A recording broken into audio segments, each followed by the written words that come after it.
365일 건강한 삶을 위한 우리 집 주치 TBC 클리닉 건강 365 안녕하십니까, 김도희입니다. 이번 주부터 여러분의 건강한 일상을 책임지고 이 시간 여러분과 함께 할 텐데요. 그나저나 두 분에게 잘 부탁드려야 될 것 같은데요. 저희가 잘 부탁드려야 될 것 같아요. 그러니까요. 맛있는 것 좀 많이 사주세요. 맛있는 거 많이 사주세요. 알겠습니다. 예. 지난 연말부터 올해 초까지 국내 독감 유행이 그야말로 대단합니다. 2016년 이후 9년 만에 최고 수준이라고 하는데 갑자기 날씨가 추워진 데다가 두 가지 유형의 인플루엔자가 동시에 퍼졌기 때문이다. 이런 분석이 많더라고요. 맞습니다. 그래서 주변에 보면요. 독감에 걸렸는데 얼마 안 지나서 또다시 독감에 걸리는 경우가 적지 않습니다. 이 코로나 팬데믹을 겪으면서요. 마스크 또 거리두기 등으로 인해서 바이러스 자체에 대한 면역력이 떨어졌다. 네, 그런 원인이 있다고 하네요. 혹여나 주말이나 휴일에 몸이 아플 수 있잖아요. 네. 증상이 나타난다면 당황하지 마시고 응급 의료 정보를 제공하는 앱이 있습니다. 이름이 이젠이에요. 이 이젠 앱을 기억해 주시고 그리고 포털 사이트에 보면 요즘에 지도 앱이 잘 나와 있잖아요. 맞아요. 가까운 병원에 문이 열렸는지도 확인할 수 있으니까 오. 참고하시면 좋을 것 같아요. 그래요. 이제 봄 기운이 느껴지는데도 불구하고 주변에 독감 환자들이 제법 있는 걸 보면 이 독감은 겨울에만 유행하는 것이다. 이런 고정관념은 버려야 할 것 같습니다. 그래서 이번 주 건강 365에서는 독감을 중심으로 백신과 예방접종에 대한 궁금증을 하나하나 풀어보도록 하겠습니다. 오늘의 주치 영남대학교병원 감염내과 배상훈 교수와 함께합니다. 안녕하십니까? 안녕하세요. 영남대학교병원 감염내과 배상훈입니다. 예, 어서 오십시오.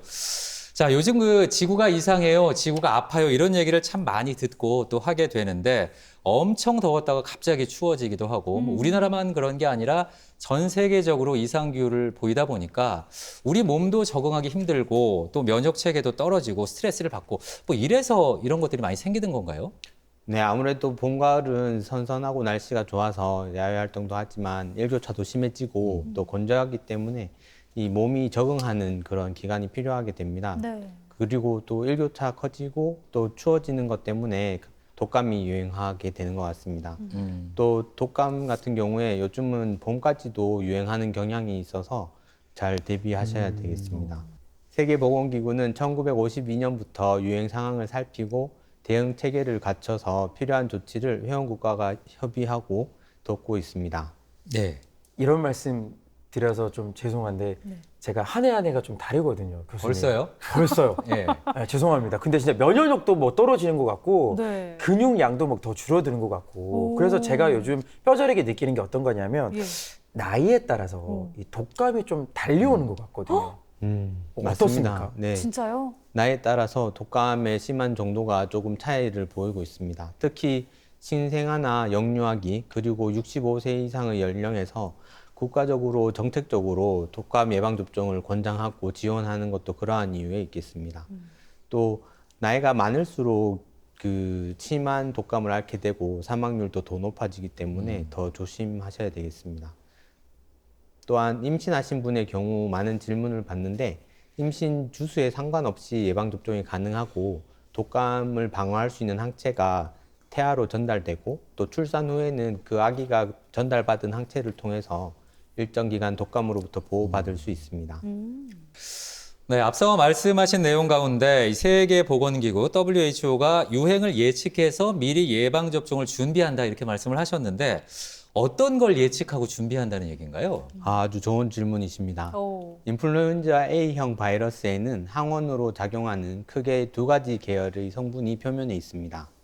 H항원과 N항원이라고 부르는데 H항원은 자연계에서 총 18개, N항원은 총 11개로 알려져 있고 이 두 계열의 조합으로 다양한 동물들과 사람에게 인플루엔자를 일으킵니다.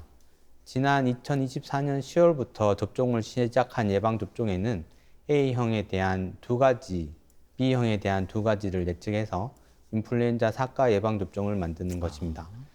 그래서 올해는 A형에는 H1N1 그리고 H3N2, B형에는 빅토리아 계열과 야마가타 계열로 구성되어 있습니다. 뭐 감기는 그냥 참으면 일주일 만에 낫고요. 예. 병원 가잖아요. 7일 만에 낫는다. 그 얘기 이런 하죠. 예, 예, 비슷한 예. 말이 있어요. 예. 근데 사실 코로나 같은 경우는 좀 다르다고 보거든요. 네. 이게 또 심각한 합병증으로 이어질 수가 있고 또 증상이 감기랑 비슷하긴 하지만 결국에는 이 치료 자체는 달리 이루어질 것 같거든요. 네. 네, 맞습니다. 증상에 따라서 저희가 치료를 접근하게 되고 웬만하게 가볍게 우리가 열이 난다든지 뭐 콧물, 기침 또는 가래가 있다고 하면 증상을 조절하는 약물을 위주로 치료를 하라고 공고를 하고요. 이때는 외래를 위주로 치료를 하게 되고요. 그런데 숨이 차다거나 하면 이제 추가 검사를 해서 어떤 바이러스에 의한 증상인지 확인이 필요합니다. 왜냐하면 바이러스의 종류에 따른 치료제가 또 각각이 따로 있기 때문에 그래서 증상이 생기면 바로 빨리 치료제를 써야 되는데 왜냐하면 바이러스가 증식하는 것을 막는 역할을 하기 때문에 증상이 있고 최소 이틀 안에는 치료약이 들어가야지 효과가 좋은 것으로 알려져 있습니다. 네. 네, 그럼 이쯤에서 우리가 가장 오래 맞아왔던 독감 백신부터 하나씩 짚어보면 좋을 것 같은데요. 보통 독감 백신은 9월에서 10월에 맞는 거를 권장하더라고요. 근데 지금이 2월 끝자락이잖아요. 네, 예. 이런 환절기에 맞는 거는 어떻게 생각하세요? 효과가 좀 있을지가 궁금하고 궁금하네요. 네. 또 매년 맞아야 되는 이유가 뭐예요?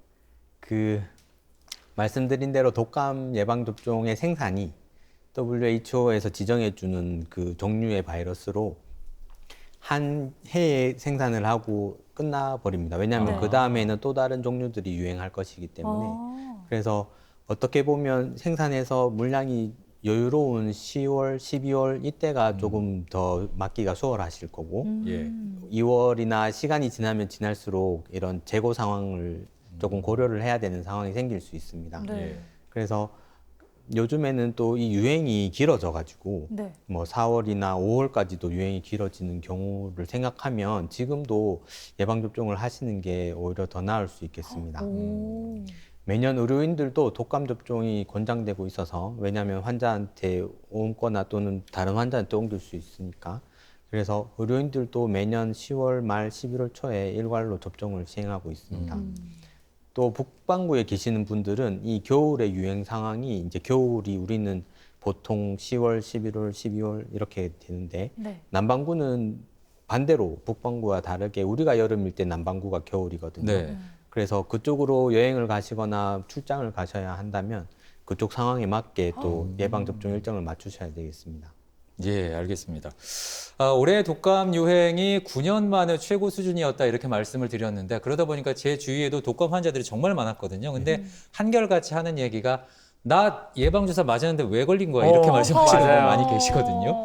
맞는다고 다 안 걸리는 건 아니죠? 예, 예방접종의 효과가 100% 방어를 한다면 참 좋을 텐데 그렇지는 않습니다. 예방접종의 효과는 크게 두 가지를 살펴보는데 질병을 얼마나 잘 막아주는가와 그리고 질병이 걸렸을 때 네. 얼마나 덜 심하게 앓고 지나가게 해주는가를 봅니다. 그래서 간단하게 요점만 정리하게 되면 예방접종을 하면 독감에 걸릴 확률이 낮아지고 예. 걸리더라도 심한 폐렴이나 심각한 건강 상태로 진행되는 것을 막아주게 되고요. 또한 더불어서 다른 사람한테 내가 독감을 옮기는 것을 막아주는 효과가 있겠습니다.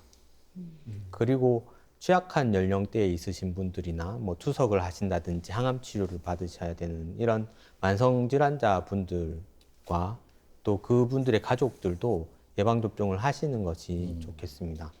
또 한 가지는 접종을 하면 항체가 생기기까지 시간이 좀 걸리거든요.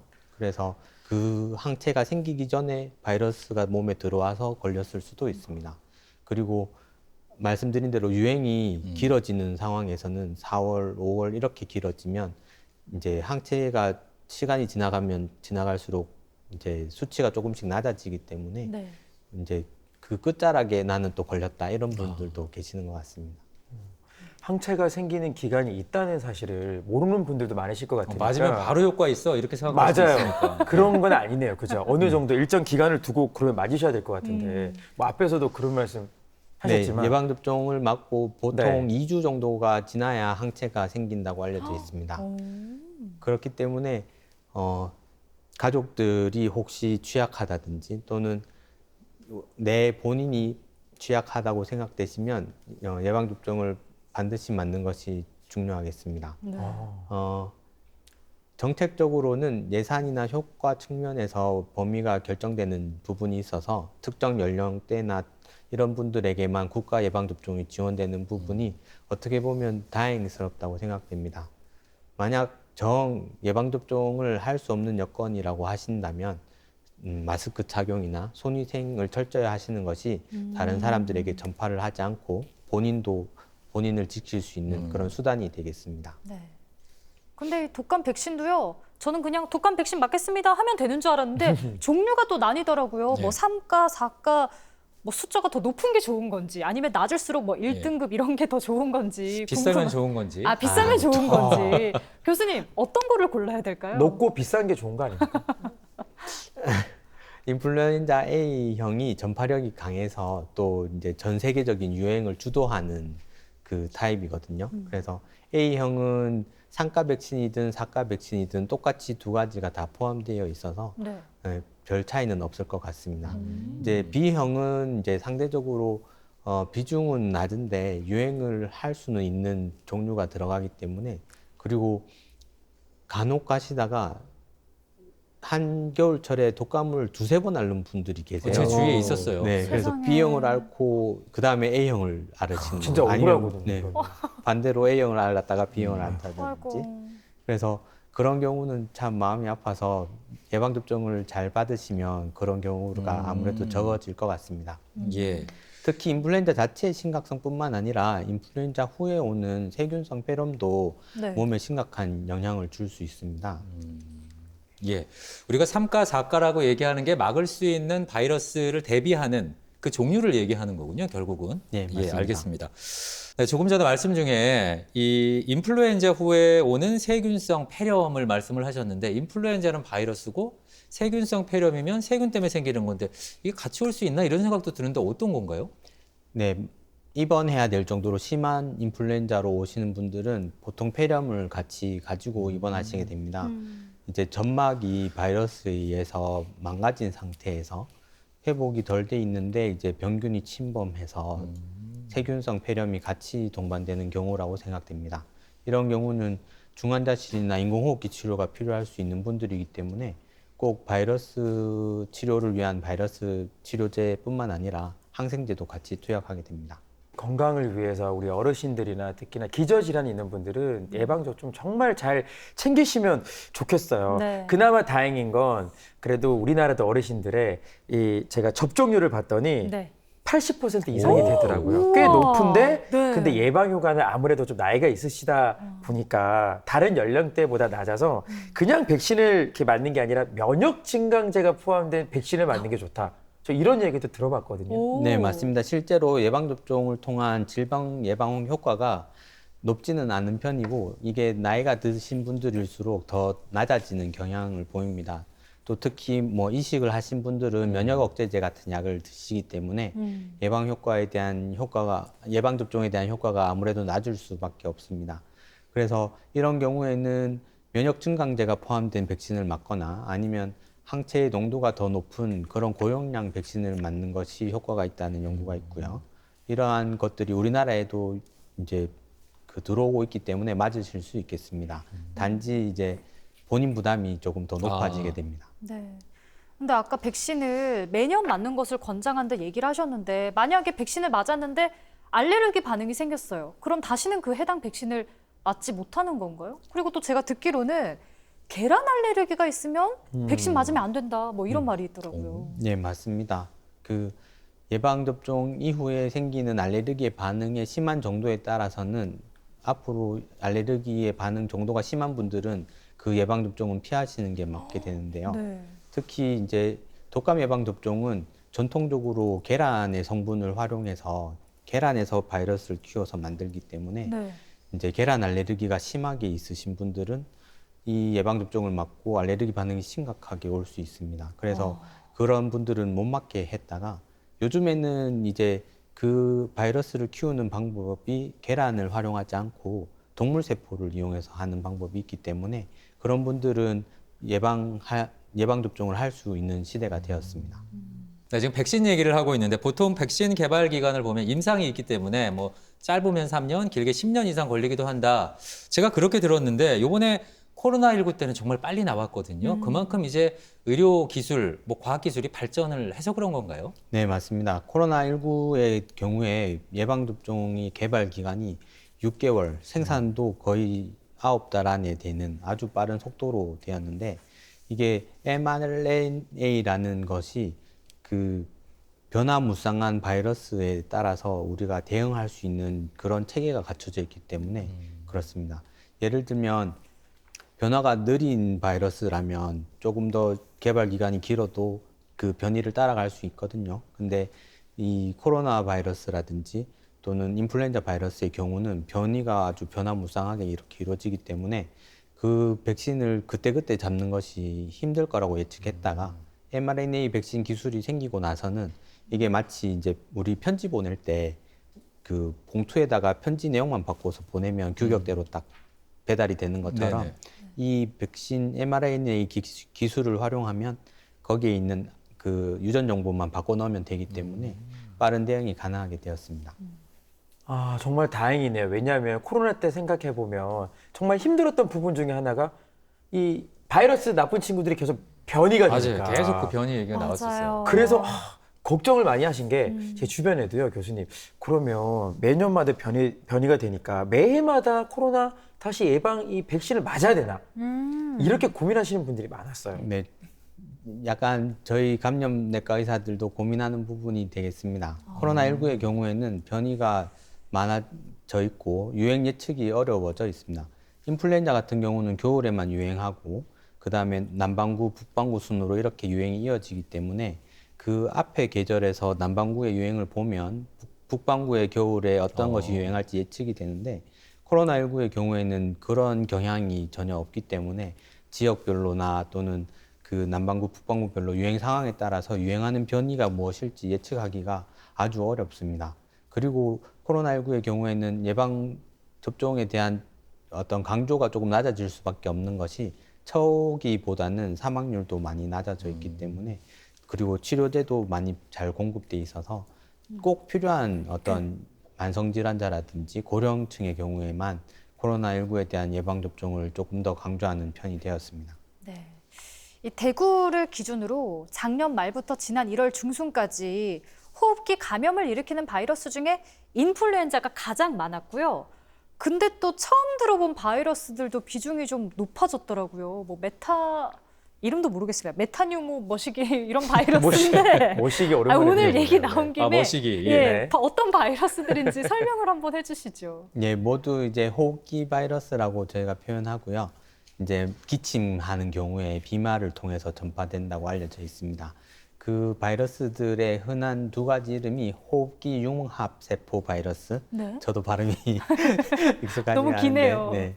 저희는 주로 RSV라고 표현하고, 그 다음에 아까 메타뉴모 머시기라고 하셨던 것은 네. 이제 저희는 사람 메타뉴모 바이러스라고 부르고 있습니다.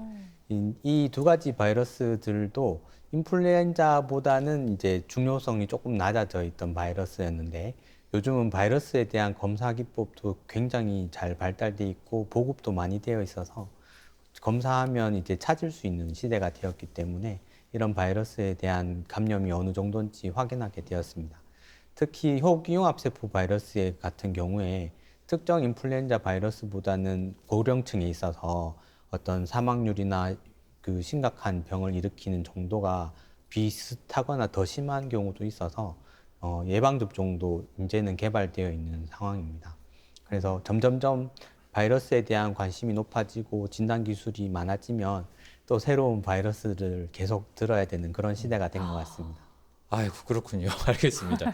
자, 오늘 소개해 주신 예방접종만 해도 인플루엔자가 있었고요. 코로나19가 있었고, 호흡기 융합세포 바이러스 세 가지나 되는데, 이거 한 번에 다 맞으면 안 되나? 뭐 이런 생각도 사실 들거든요. 이거 뭐 순차적으로 계속 병원 가서 맞는 것도 귀찮고 한데, 네. 불가능한 건가요?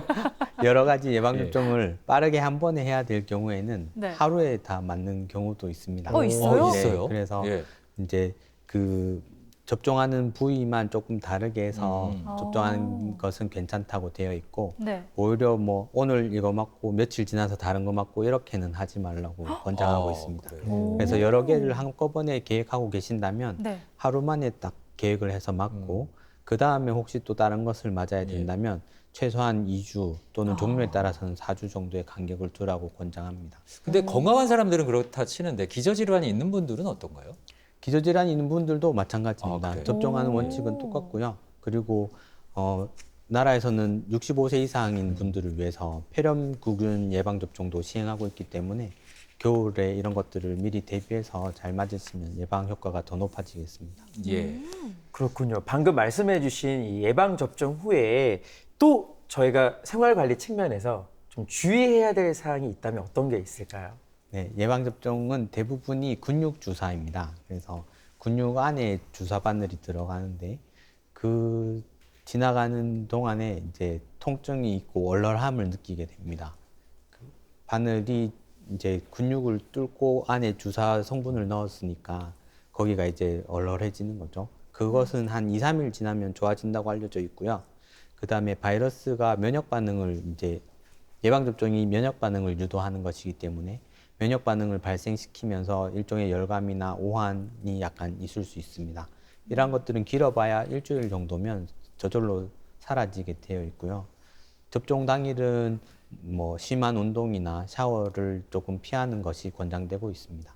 교수님, 제가 뉴스를 보다가 한 가지 좀 걱정되는 게 있어서 여쭤보려고 합니다. 그 미국을 중심으로 퍼진 조류독감 바이러스가 인체 감염이 될 가능성이 있다, 뭐 이런 이야기가 들리던데 이걸 어떻게 보시나요?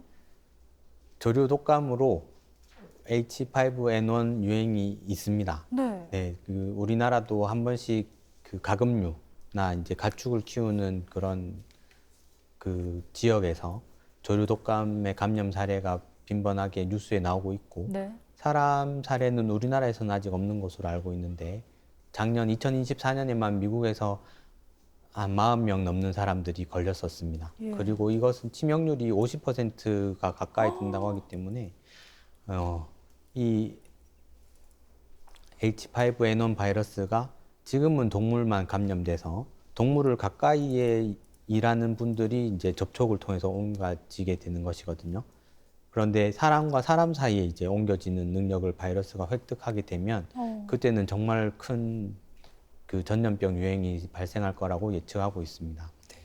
코로나19와 같은 상황이 발생하지 않도록 나라나 뭐 WHO 같은 기관들이 계속 모니터링을 하고 있고 그다음에 대응 전략에 대해서 대비를 하고 있는 것으로 알고 있습니다.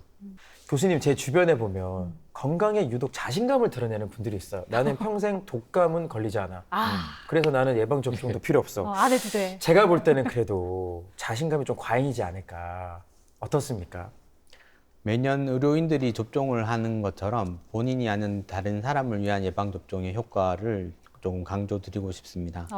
집단 면역이라는 표현을 사용하는데요. 감염병이 주변에 전파되지 못하게 가둬주는 역할이라고 생각하실 수 있겠습니다. 그림을 보시면 왼쪽 위쪽에 있는 분들이 항체가 없는 분들의 그룹을 표현하고 있고요. 오른쪽 아래편의 그림이 이제 뭐 예방접종을 했든지 바이러스를 앓고 지나가서 이제 방어를 하는 항체가 있는 그런 사람들을 표현해 놓았습니다. 그래서 빨간색의 점이 바이러스인데 이거 약간 술래잡기를 생각하시면 되거든요. 그래서 이 빨간색이 항체가 있는 사람들에게는 전파하기가 힘드니까 그 옆에 있는 사람이 항체가 없으면 더 빨리 더 많이 전파할 수 있는 그런 환경이 구축되고 집단 면역이 형성돼 있는 그런 상황에서는 바이러스가 도망갈 구멍이 없어지는 그런 효과가 되겠습니다. 그래서 이처럼 전체 인구에서 70%가 항체가 있으면 인플루엔자에 대한 집단 면역이 이제 역할을 한다고 알려져 있습니다. 다만 지난 몇 년 동안은 인플루엔자가 유행을 아예 안 했거든요. 코로나19 상황에서 우리가 워낙 마스크 쓰고 한다고. 그렇기 때문에 이 집단 면역에 대한 추정에 대한 또 다른 어떤 분석이 필요하지 않은가. 그것이 아마 지난 겨울에 엄청 많은 유행을 했던 원인이 되지 않을까 추측하고 있습니다. 네. 오늘 독감과 코로나19를 중심으로 예방접종의 필요성 그리고 궁금증에 대해서 얘기 나눠봤는데 마지막으로 시청자 여러분께 당부의 말씀이 있다면 좀 부탁드리겠습니다. 네, 역사적으로 예방접종은 우리나라와 민족의 자랑 가운데 하나입니다. 또한 전 세계적으로 질병에 대해서 예방접종이 가장 효과적이고 효율적인 수단으로 자리 잡았습니다.